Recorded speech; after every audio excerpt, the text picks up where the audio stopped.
शान है, तेरी बहादुरी को देख डरने लगा अब शमशान है।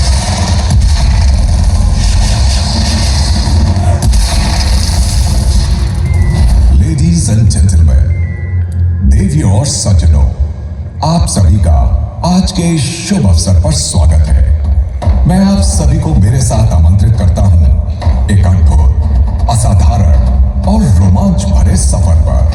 और एक बात मैं बड़े विश्वास के साथ कह सकता हूं कि आज यहां आप जो कुछ सुनेंगे, देखेंगे, महसूस करेंगे, वो अनुभव आपके साथ जीवन भर रहेगा। क्योंकि जो कहानी आप सुनने जा रहे हैं वो कोई मामूली कहानी नहीं है।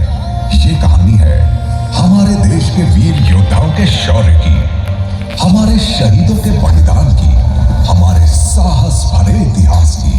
ये कहानी है मेरी, ये कहानी है एनडीए की। एक सुर है, एक रंग है, इनका रंग अपना। Amazing, amazing. जान अपनी थाम के रखना। Wow, just fabulous.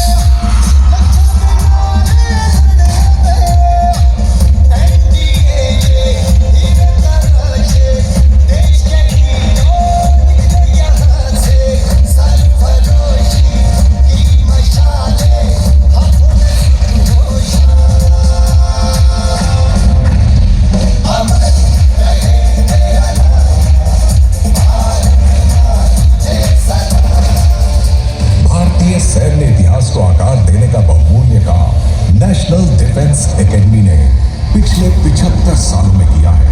75 साल का यह सफर किसी भी काल्पनिक शौर्य कथा से कम नहीं है। इस मुकाम तक पहुंचना अपने आप में ही एक बड़े गर्व की बात है। एनडीए के तराशे जाने के बाद आज भारत के चुनिंदा नौजवान एक आम नवयुवक से एक वीर योद्धा ऑफिसर के रूप में देश सेवा कार्य से जुड़ चुके हैं। चाहे युद्ध का क्षेत्र हो, खेल का मैदान या फिर अंतरिक्ष और विज्ञान, इन सभी में एनडीए के काबिल कैडेट्स ने सफलता हासिल करके इतिहास रचा है।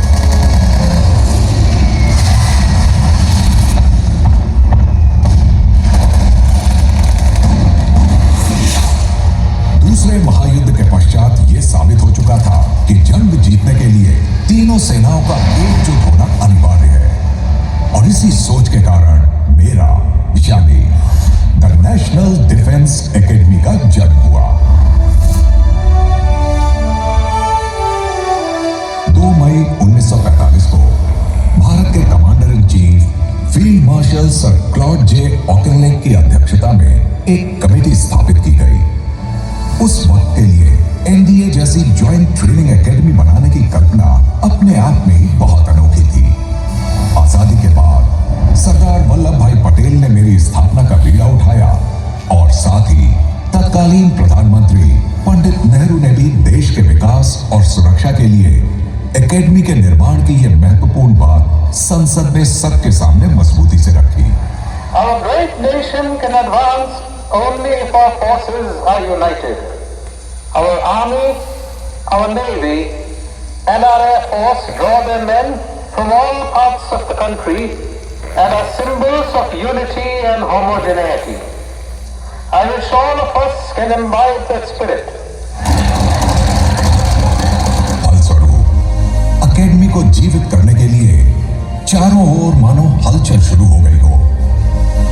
एकेडमी बनाने के लिए ऐसी जगह की जरूरत थी जहां तीनों दलों के कैडेट्स को ट्रेनिंग दी जा सके। इस प्रस्ताव के तहत अरेबियन सी से सटे हुए महाराष्ट्र राज्य के पुणे जिले में एक स्थायी मिलिट्री ट्रेनिंग एकेडमी स्थापित करने का काम शुरू हो गया।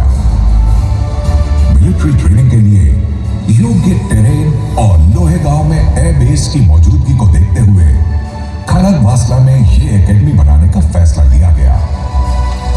साथ ही यह तय किया गया कि जब तक खड़गवासला में एनडीए तैयार नहीं हो जाता, तब तक देहरादून के क्लेमेंट टाउन में ज्वाइंट सर्विसेज विंग के रूप में एक अस्थायी ट्रेनिंग प्रोग्राम को शुरू किया जाएगा।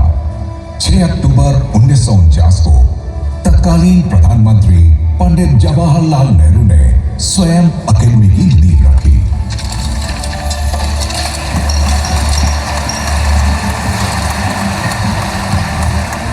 जुलाई 1954 में पंडित नेहरू की तरफ से पार्लियामेंट में घोषणा कर दी गई कि एनडीए में कैडेट्स की ट्रेनिंग जनवरी 1955 से खड़गवासला में शुरू कर दी जाएगी।